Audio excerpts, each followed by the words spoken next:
Hola, bienvenidos y bienvenidas a este podcast de Historia de Colombia, un podcast que, como lo mencioné en el anterior, es producto de inspiración de los estudiantes de noveno 1 de la institución educativa técnico-ambiental Fernández Guerra en la jornada de la mañana.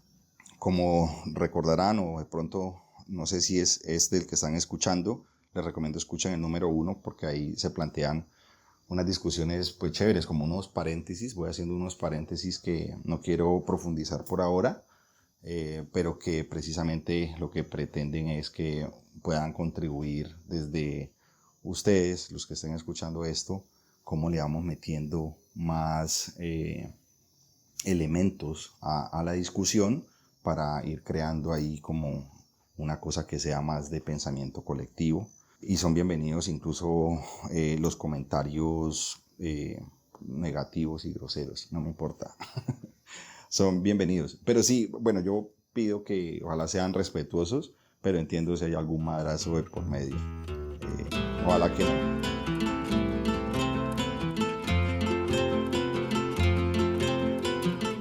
Bueno, en el podcast pasado sobre el Estado y la creación de la nación colombiana, hice referencias a cómo fue ese proceso, ¿no?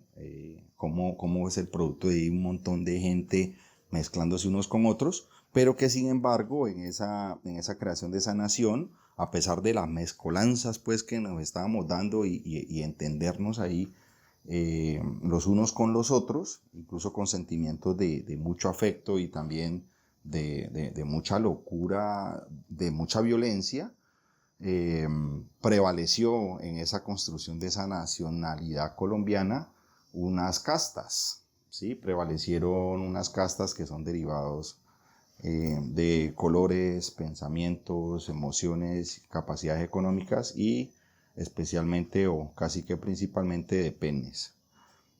Tener pene es mucho mejor para esta época que tener vagina. Es mucho más valorado para acercarse al poder, a ese poder que permite reglamentar a una sociedad. En este podcast lo he llamado la consolidación del Estado moderno con la Constitución Política de 1886. Entonces, casi que me saltó un montón de tiempo, pero espero con los paréntesis dejar abiertas algunas discusiones para profundizar en ellas. La Constitución de 1886 pues, es el resultado de lo que hoy podemos entender como un Estado moderno. Nosotros veníamos de un Estado monárquico, que no es moderno por eso mismo, un Estado monárquico que se debilitó con el tiempo, como que cuando es impuesto en estas tierras por las personas que llegaron a invadirlo, podía ser gobernado desde muy lejos y funcionó. Esa cosa funcionó. Yo creo que hoy nos puede parecer normal, pero eso es increíble. ¿Cómo funcionó una cosa de esas tantos años? ¿Sí? Como desde el siglo XVI hasta el siglo XVIII, XIX. O sea, fueron muchos años que esa cosa, pues, que es un adefesio además, que atentaba con algo que es natural en el humano, que es la libertad. ¿Cómo eso duró tantos años? No es fácil comprender además porque los medios de comunicación de la época eran muy débiles. Hoy en día una persona puede tener un imperio empresarial estando, no sé, en Singapur y lo gobierna dándole clic a una cosa ahí. Puede verse con sus trabajadores, así estén en cualquier lugar del mundo con una videollamada. O sea, hoy en día tenemos unos medios que nos permiten mayor presencialidad. Y entonces es entendible que el dueño de ese imperio empresarial, o emporio también que le dicen, pues siga gobernando como le dé la gana su empresa, o sus empresas, su emporio. Pero en ese tiempo es muy tenaz. Es tan tenaz que tuvo un momento de debilidad muy fuerte y que ese momento de debilidad tan fuerte hizo que los nativos de estas tierras 310 años después de haber sido colonizados, pues digan, no, un momentico, hasta aquí llegamos.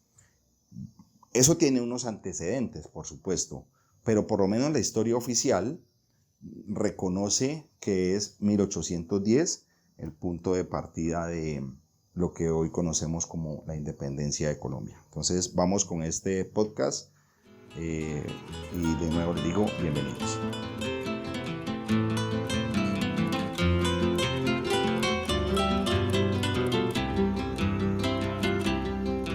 Nosotros somos entonces una nación que se construye con un montón de dificultades, con un poder absoluto que viene desde un lugar lejano, un poder absoluto depositado en una persona que ni siquiera le conocíamos la cara, pero que tenía sus representantes acá y creo que con eso nos bastaba.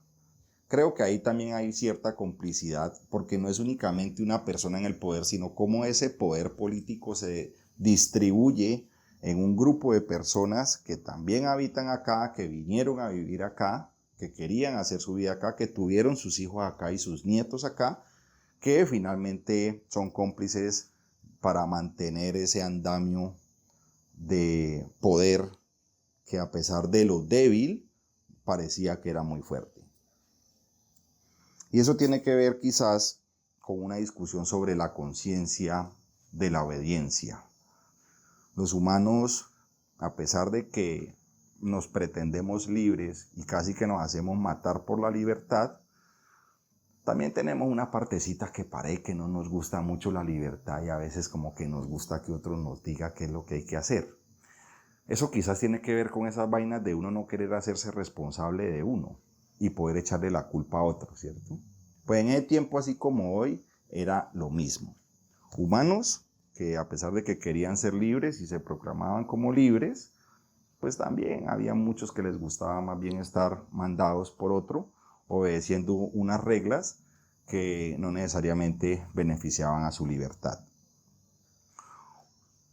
Antes de darse el grito de la independencia de 1810, ahí puedo destacar casi que dos antecedentes muy chéveres a tener en cuenta en la historia de la conformación de nuestra nación. Un primer elemento que tiene que ver con saber qué es lo que tenemos. Una cosa es uno habitar un lugar, ¿cierto? Y reconocer lo que tiene a su alrededor, y otra cosa es de verdad saber qué es lo que existe a mi alrededor y que las fronteras en realidad han limitado mi capacidad para entender en dónde estoy. Digamos, la técnica que nos permitió a esta nacionalidad colombiana entender eso que estaba más allá de la frontera mental fue la expedición botánica. Porque la expedición botánica, que fue liderada por los que ya nos dijeron, Celestino Mutis y este señor Caldas y no sé quién, pues fue aprovechada por ellos, pero no fue de ellos. En la expedición botánica participaron personas que venían del África y que tenían conocimientos ancestrales sobre la vegetación que se encontró acá, porque mucha de la vegetación que nosotros tenemos en estas tierras se parecen a la vegetación, al hábitat, digamos, que tenían las personas también en África. Hierbas que sirven para sanar, hierbas que sirven para traer al amor, hierbas que sirven para sentirse bien, un montón de elementos que así como acá los tenemos, pues resulta que por allá también los tenemos. Ustedes recordarán que la Tierra se partió, ¿cierto? Esta conformación de los continentes, el movimiento y las placas tectónicas y toda esta cosa, pues fue la que nos separó, pero nosotros éramos una Tierra unida, ¿cierto? Y en esa unión de la Tierra, si usted junta el mapa de Sudamérica con el mapa de África, usted se da cuenta que eso empata perfectamente. Entonces, la vegetación que existe en algunas, especialmente pues como en la línea ecuatorial, es muy similar. Muchas de las personas que llegaron acá, en esos transatlánticos y que los trajeron como trata de personas y que después los esclavizaron, esas personas reconocían un montón de poderes en la sabiduría de la naturaleza. Pero no solo ellos. Acá habían unos nativos que desde hace mucho tiempo, pues ya sabían también cómo eran las cosas. Claro, el complemento de los que vinieron, como con esos saberes científicos modernos, permitió aprovechar mucho más quizás lo que se tenía. Pero entonces quiero dejar claro con esto que estos sabios que nos han llamado los libros, pues son los que terminaron reconocidos en los libros porque ellos mismos los escribieron. Pero esa sabiduría en gran parte, casi que la totalidad de esa sabiduría, viene de esas culturas que fueron colonizadas o esclavizadas y o ambas cosas. Lo importante, digamos, que quiero destacar en este momento es que saber que aquí donde habitamos es un territorio absolutamente billonario, le permite a esos que están habitando estas tierras preguntarse, ¿y yo por qué estoy obedeciendo gente que ni siquiera conozco?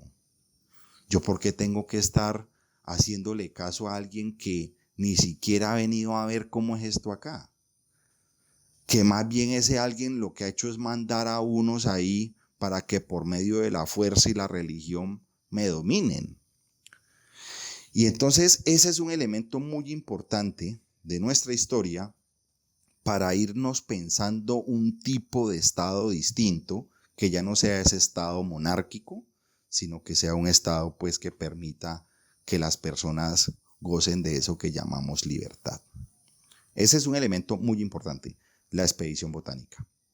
Un segundo elemento, y creo que hay un tercer elemento también de ideas que pasaron el mar, ahorita lo menciono, y tiene que ver con la Revolución Francesa. Un segundo elemento acá en nuestra tierra, que creo que es muy importante destacar para eso que después vamos a conocer como Estado moderno y que propende por la libertad del individuo y no sé qué y ese segundo elemento es que a nosotros históricamente nos ha gustado consumos que nutren nuestra espiritualidad. Es decir, a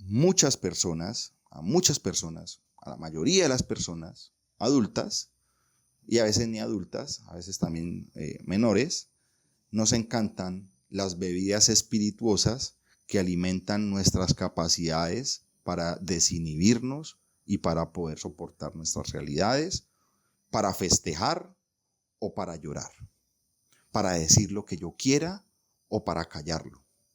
Esas bebidas espirituosas eran hechas por las mismas comunidades desde siempre. En Colombia, en el siglo XVIII, se da un elemento que es muy importante para esto que vamos a conocer después como la independencia, y ese elemento histórico se llama la Revolución de los Comuneros. Hay autores que le dicen la revuelta de los comuneros. Ese es un tema de estudio muy chévere que tenemos deuda, yo creo, desde las ciencias sociales, tenemos deuda de compartirlo con los estudiantes. Yo recuerdo cuando niño que en Colombia celebrábamos las fechas de la Revolución de los Comuneros, o yo no sé si era en mi casa, no sé si en mi casa alguien era loco y lo hacía, pero yo recuerdo que eso se celebraba. Después se nos borró de la memoria, pero es que, ojo, la Revolución de los Comuneros fue una revuelta genuina que nace precisamente porque el rey, o sea, el dueño del poder absoluto de ese estado monárquico, dice, voy a cobrarle impuesto al trago, es decir, a la bebida espirituosa esa que necesitamos y que consumimos. Y la gente se rebotó. Pucha, la gente dijo, ya es suficiente, o sea, me tienes seco de impuestos y además te vas a meter con el trago, ¿cierto? Y entonces, con ese elemento, digamos que fue la gota que rebosó la copa, pues empezaron a salir un montón de injusticias que se estaban cometiendo con las comunidades que pagaban tributos para mantenerle la barriga llena a ese señor que conocían como rey, como su rey.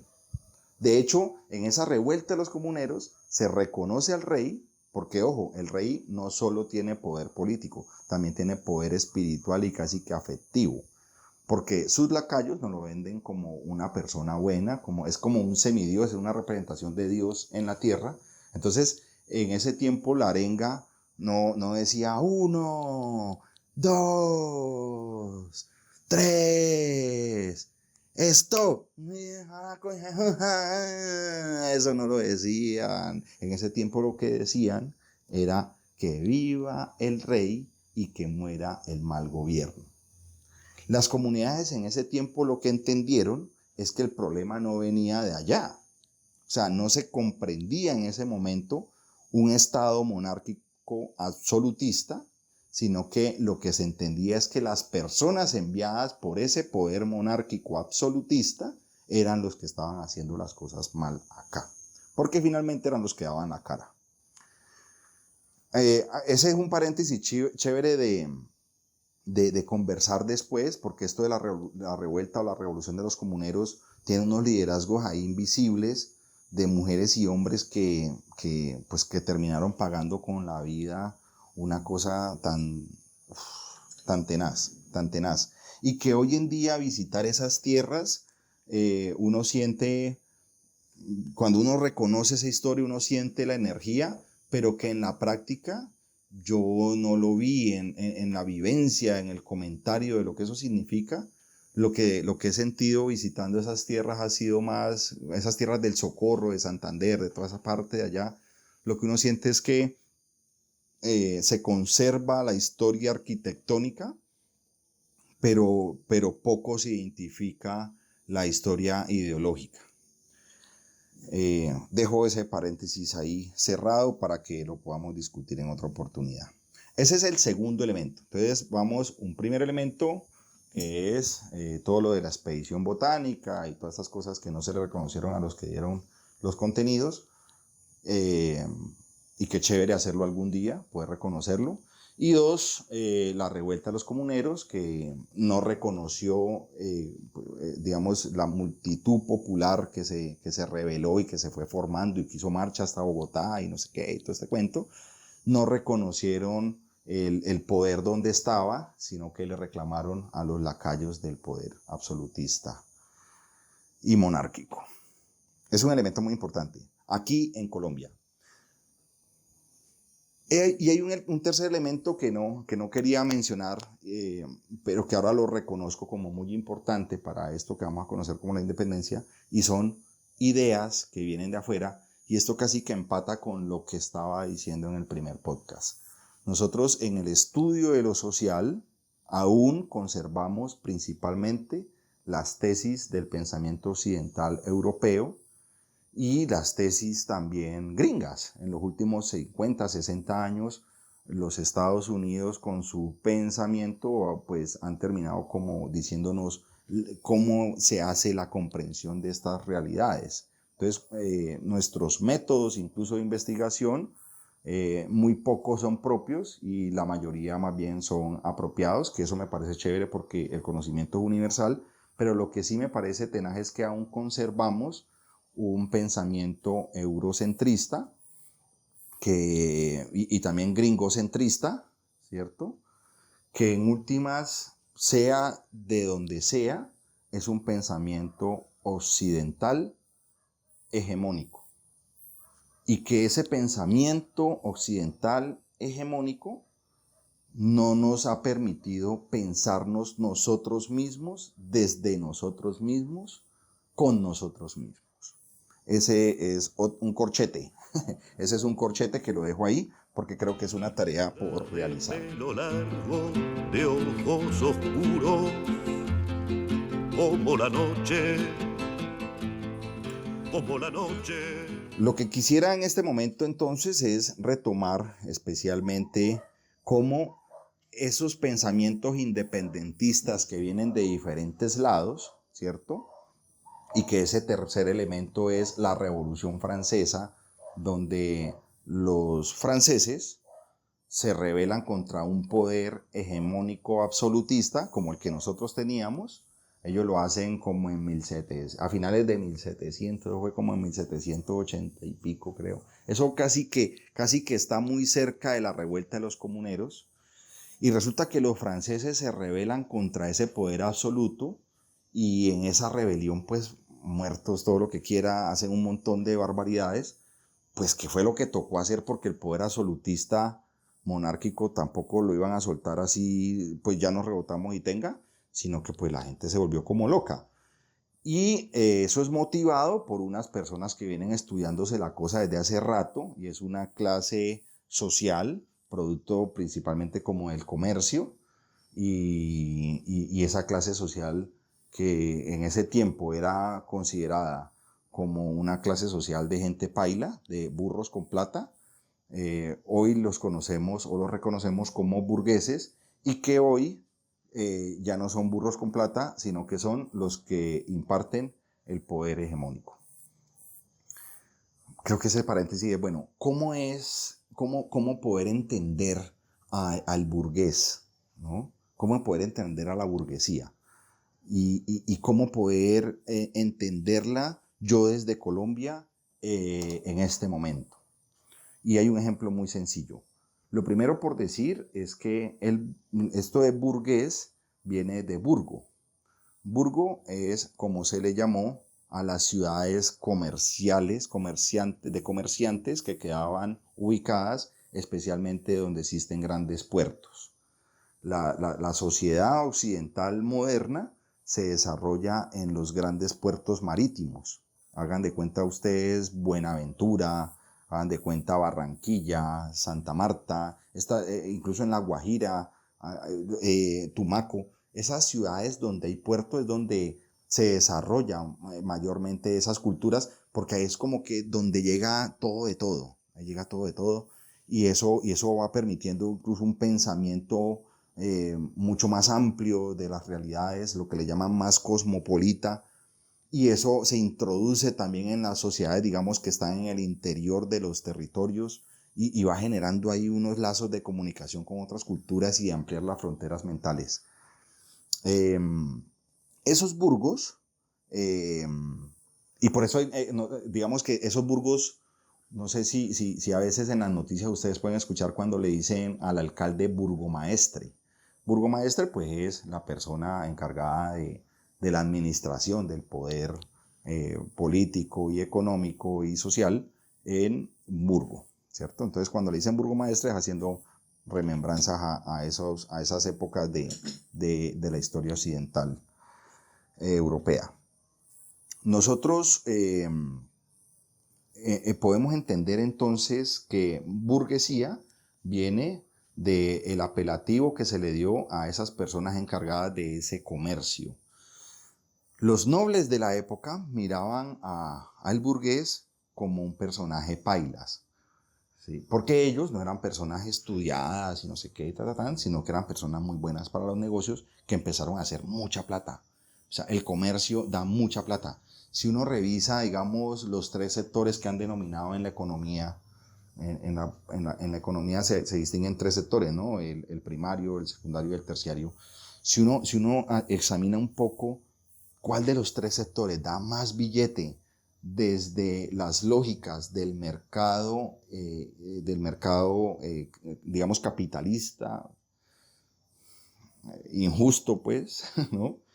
El tercer sector es el que da la plata, el del comercio, el de ofrecer servicios. Las inversiones ahí son pocas y las ganancias son muchas. Entonces, ¿qué es lo que hace un comerciante? Pues compra, digamos, un panal de huevos en 12,000 pesos, y ante la escasez de huevos lo puede vender perfectamente en 30,000 pesos. O sea, se gana 2, 3, 4, 5 veces las cosas y no tiene que hacer nada. Lo único que tiene que hacer es conseguir un producto para vendérselo a otro más caro.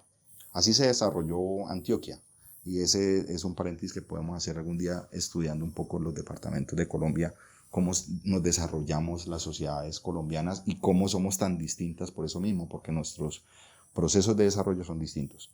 Bueno, ese burgués es un tipo o una tipa, y digo un tipo porque en esta sociedad de la que estamos hablando de pensamiento occidental, la mujer no cuenta. La mujer realmente tiene ahí un poder oculto, ¿cierto? Que a muchas les tocó revelarse y no quedó la historia en ningún lado y que ahorita se está recuperando, pero el poder ha estado fundamentalmente en los hombres. O sea, el que maneja el billete, la propiedad y esas cosas es el hombre, no la mujer. Entonces muy pocas mujeres lo hicieron realmente. Entonces este tipo tiene mucha plata, ¿cierto? Pero no es un tipo noble. Lo que le pasó a la nobleza es lo mismo de lo que le ha pasado a los burgueses colombianos hoy en día, y que eso viene desde hace unos 50 años. Los burgueses colombianos han sido un montón de vagos, o sea, viven de la renta, no de la producción. Eso genera la vagancia, a lo que le llamo vagancia, pues viven de la renta, no de la producción. Viven de la teta del Estado y en realidad no de la producción. Y resulta que eso, cuando uno digamos que no produce, sino que vive la renta, pues las rentas tienden a acabarse también, porque a veces las demandas que uno tiene para mantener estilos de vida son superiores a lo que está ingresando. Entonces ahí le toca ver dos cosas: o se roba la plata del Estado, o se familiariza con quien tiene plata. Y en Colombia, pues los que empezaron a tener mucha plata, mucha plata, gracias a sus habilidades de comercialización de productos ilegales, pues fueron eso que nosotros vamos a conocer como los traquetos, los mafiosos, ¿sí? Los de los carteles, estos tipos, los patrones. Son gente que pues en su mayoría carece de muchos estudios certificados y digamos de lo que la ciencia, digamos de lo que el pensamiento occidental nos dijo que era ciencia y que eso certifica si uno es una persona con un nivel cultural alto o bajo, ¿cierto? Ellos carecen de eso, pero son muy buenos para los negocios y eso les ha permitido tener mucha plata. Pues lo que hizo la burguesía nacional, de pronto no toda, pero sí gran parte, y especialmente la que estaba asociada con el Estado, fue en Colombia juntarse con ellos. Eso lo podemos hablar en otro podcast. Creo que un poco esos hitos que se dan en los diseños del siglo XX, cuando abordemos quizás el diseño que tenga que ver con los años 70, 80, podemos dejar mucho más claro esto. Entonces lo dejo ahí solo para que se pueda entender que los nobles se juntan con los burgueses, especialmente porque los nobles están quebrados y los burgueses tienen mucha plata. Entonces los hijos de los unos se juntan con las hijas de los otros y los hijos de los otros se juntan con las hijas de los unos. Bueno, eso ahí se mezclan, como sea. Matrimonios se vuelven parientes y entonces ese dinero crea en esta nueva clase social unas condiciones distintas para acceder a conocimientos que le lleven a tener teorías sobre el poder político. Esto es muy importante porque la Revolución Francesa no es una revolución de nobles. Por el contrario, lo que el pueblo hace es tumbar al noble. Pero ojo, ese pueblo estuvo guiado por unas personas con unas capacidades de liderazgo, con una fuerza suficiente y con unas creencias también que le permitieron tener 3 elementos de lucha en el que se unió todo el pueblo. Esas personas, para crear esos 3 elementos de lucha que le permiten al pueblo levantarse contra un poder absoluto, esas personas son los burgueses. Por tanto, la Revolución Francesa es una revolución burguesa. Pero no solo una revolución burguesa, es una revolución también que se da donde el pene es más importante que la vagina. Y por tanto, el Estado moderno es un Estado patriarcal. No es un Estado que nace de la matricidad, donde se reconoce al ser humano y estas cosas. La esencia del ser humano, que más allá de penes o vaginas es un ser humano. No es desde ahí, sino desde esa otra fuerza de padre, ¿no? Y esa fuerza de padre tuvo una consigna que permitió que el pueblo se uniera para tumbar al representante de Dios en la tierra, que es el rey. Y esos 3 elementos son libertad, igualdad y fraternidad. Lo que no nos dijeron los libros es que esa libertad, esa igualdad, y esa fraternidad era para hombres, no para mujeres. Era para hombres. Y tampoco nos dijeron que no era para cualquier hombre, sino que era para un hombre blanco. Y lo que tampoco nos dijeron es que no era solo para un hombre blanco, sino para un hombre blanco y rico.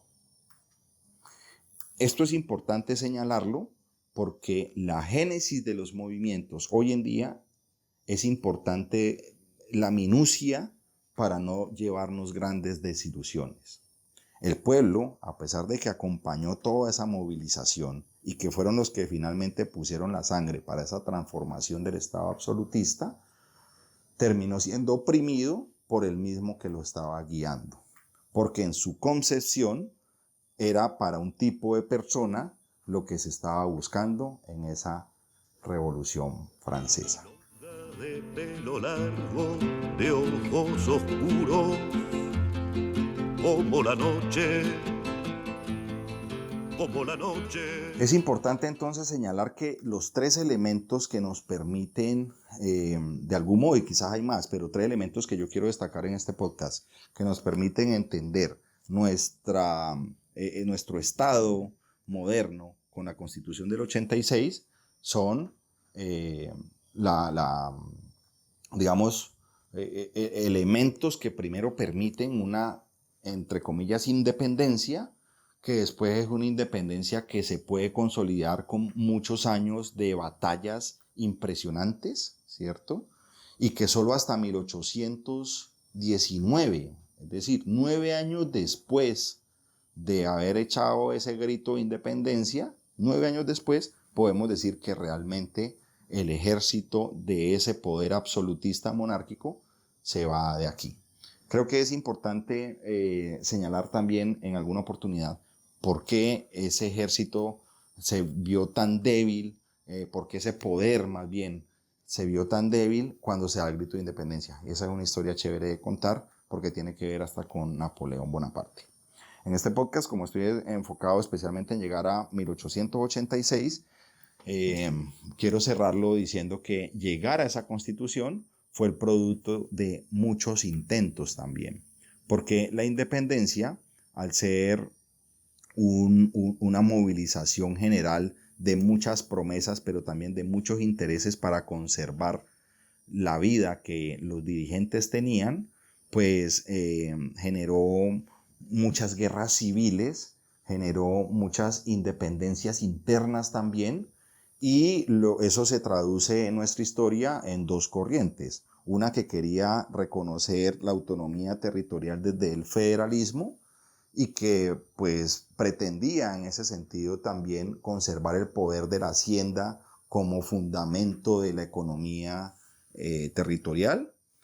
Y otro que decía, no, un momentico, lo que necesitamos es organizarnos con un poder mucho más absoluto, y ese poder absoluto debe recaer en un centro, y por tanto le vamos a reconocer a eso como centralismo. Entonces, entre federalistas y centralistas nos dimos en la jeta antes de llegar a 1886, y llegar a esa constitución finalmente fue una cosa de esos aciertos locos del destino, porque la constitución de 1886 no fue construida para Colombia, sino que fue una constitución pensada para Cartagena como Estado federado independiente de este país.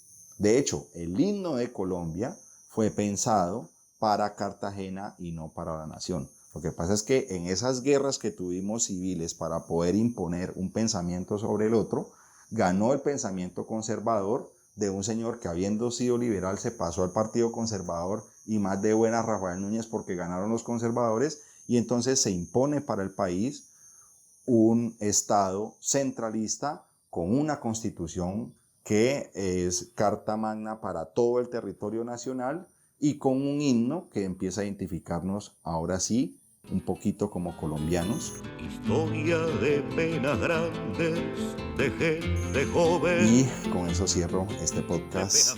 Espero escuchen el siguiente, y bueno, bienvenidos a los comentarios. Abrazos. De 20 años, consuelo de los que viven siempre arrastrados por la rutina. Qué cosa seria, memoria de los ausentes de nuestra tierra, de la violencia, de la miseria.